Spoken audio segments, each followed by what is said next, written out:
Hello guys, welcome to Synth4Wrist.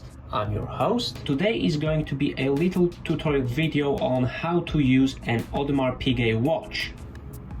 Today I've got an Audemars Piguet Royal Oak Offshore. You can have a look at the thickness of the case, it's really thick. I'll show you how to use this watch. As you can see, it is a chronograph. Both pushers are to the right hand side of the case, and as you can see there are 3 sub-dials. This means this is a chronograph. When you buy your watch brand new and this is your first luxury watch or just a watch in general, you want to know how to use it properly, so all the functions are known to you. I will run you through all the functions that you can see on the watch, the date wheel, chronograph, and I'll show you all the basic stuff. With all the watches that are water resistant to more than 30 meters, the crown most of the time would be screwed in. So in order to release the crown, you have to unscrew it. Just one more turn and you notice. And the crown just popped. This is the first position, which is your winding position. As this watch is automatic, you will never run out of power if you wear your watch every single day. So if you wear your watch every single day and you move in general, then the watch will be supplied with power constantly due to the winding rotor that is in the movement. Before you wear your watch for the first time, give it a wind. The crown in this example is rubber. Give it 30 to 40 turns and you don't have to worry about overwinding this movement because it's automatic, so there is no possibility of you overwinding the crown. So give it quite a few turns just to give sufficient power running in the movement. That should be fine. Yeah.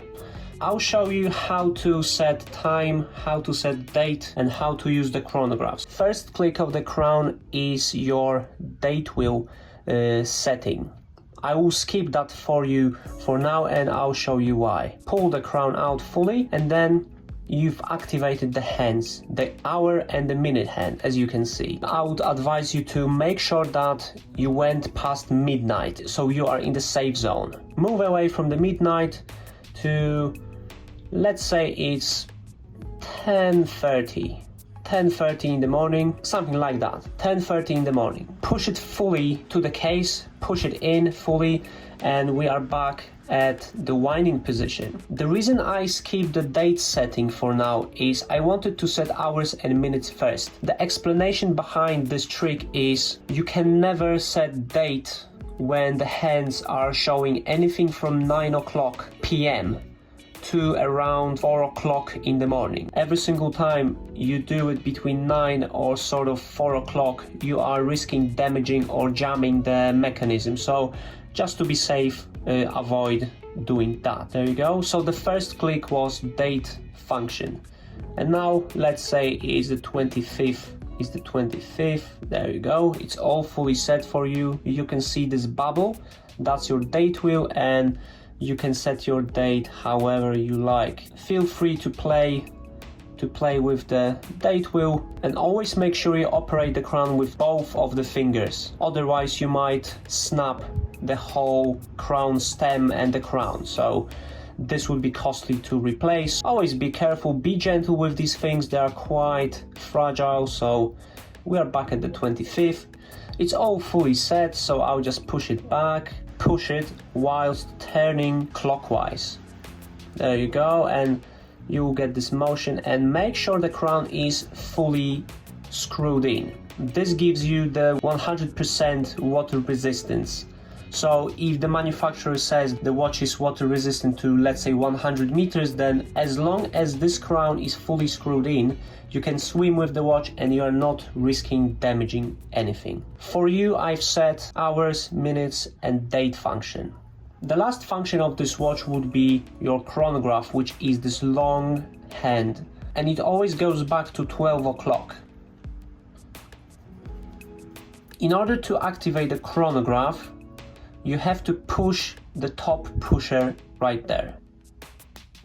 There you go. It's just a gentle click and the chronograph movement is running fine.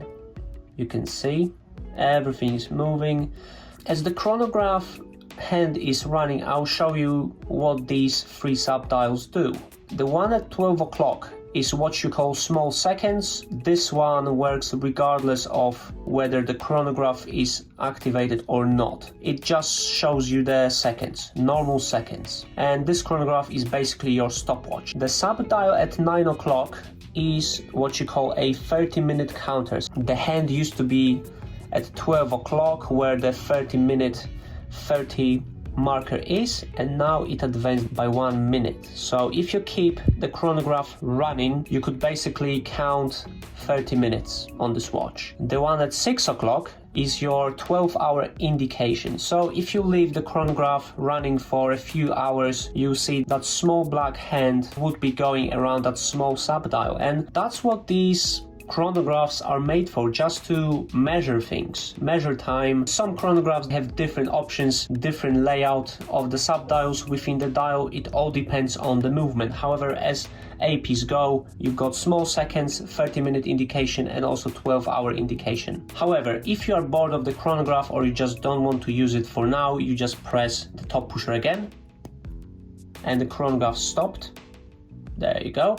And if you want to reset all the sub-dials, the 30-minute counter and the 12-hour counter, and you want this long chrono hand to go back to 12 o'clock, just press the button pusher, like so. Everything goes back to normal except for the small seconds, which work regardless of the chronograph. The whole process of setting the watch and also using your watch properly is quite simple. However, you need to follow a few simple steps that will save your life. The most important one is to make sure you operate the crown with both of the fingers, not to damage the crown stem and the crown itself, and also make sure that the crown is securely screwed in, whatever you do.